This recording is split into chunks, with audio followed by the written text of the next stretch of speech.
হালুয়া বাঘ। এক বনে ছিল এক দুষ্টু, অহংকারী ও অত্যাচারী বাঘ। সে বনের পশু পাখিদের শিকার আনতে বলতো এবং বনের পশু পাখিরা যদি না শিকার আনতো তাদের শাস্তি দিত। সে একবার কুকুরকে বলল এবং কুকুর এক খরগোশকে মেরে এনে দিল তাকে। তারপর দিন সে শিয়ালকে শিকার আনতে বলল। শিয়াল তাকে শিকার এনে দিল এবং সেই শিকারটি ছিল এক মৃত হরিণ। বাঘটি খুব খুশি হলো, কারণ সে অনেক দিন ধরে হরিণ খায়নি। সেই মৃত হরিণটি বাঘটির খুব মজা লেগেছিল, তাই জন্য বাঘটি পরের দিনও শিয়ালকে শিকার আনতে বলল। কিন্তু শিয়াল পরের দিন শিকার না এনে খালি হাতে ফিরে এলো বাঘের কাছে। বাঘ তাকে জিজ্ঞেস করলো কেন সে খালি হাতে ফিরে এসেছে।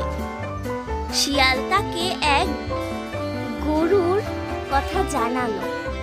সেই গরুটি খেলে নাকি তার 4-5 দিন আর কিছুই খেতে হবে। তারপর তারা গরুর কাছে যেতে অনেক হাঁটাহাঁটি করল, কারণ পথটি ছিল খুব বড়।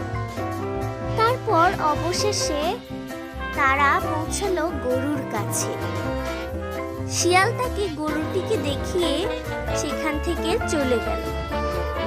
তারপর বাঘ বলল, এই যে গরু, এবার আমি তোকে খাবো, কারণ এখানে আমি হচ্ছি সবচেয়ে শক্তিশালী প্রাণী।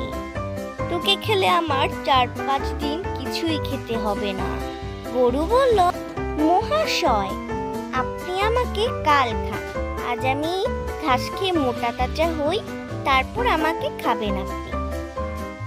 এই শুনে বাঘটি সেখান থেকে চলে যায় এবং সেভাবে আজ তাকে যদি ঘাস খেতে দিই তাহলে 10 দিনের মতো ধরে তাকে খেতে পারবে।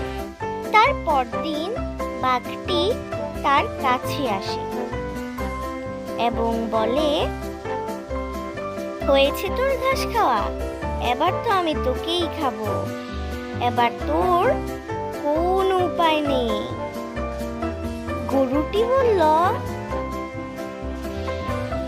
মহাশয়, আপনি আমাকে খাবেন তো, কাল খেয়ে ওই যে ঘরের পাশে অনেক ঘাস রয়েছে, ওগুলো খেয়ে নেই।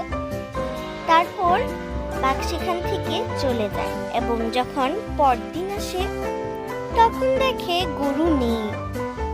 দেখে যে গরু তার ঘরে যেয়ে দরজা বন্ধ করে দিয়েছে।